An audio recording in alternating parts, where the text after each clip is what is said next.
अस्सलाम वालेकुम जी सारे भाइयों को। ये लें जी, ये अपना डिनर फरमा रही हैं और अपना लगाया हुआ जंतर इस टाइम आता है, इस टाइम भी डल जाता है और सुबह इनका नाश्ता भी हो जाता है। दोपहर में फिर हम इनको दूसरी चीज़ें डाल देते हैं, ज़रा ड्राई मैटर पूरा रहे। ओए ओ भूतनी के ओए,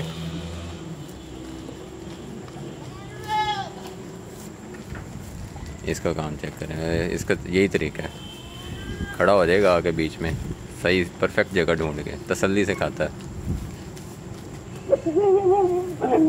वो नहीं भाई, जो आपकी कुछ बकरियां होती हैं ना, वो बड़ी डोमिनेट करती हैं। अब ये पुरानी बकरी है ना कुलाको, ये फिर चीज़ें आपको देखनी पड़ती हैं। जो बकरियां थोड़ी कमज़ोर रह जाती हैं उनको ज़रा सर पे खड़े होकर खिलाना पड़ता है। चलें, ये जाने शुरू हो गया। अल्लाह हाफिज़।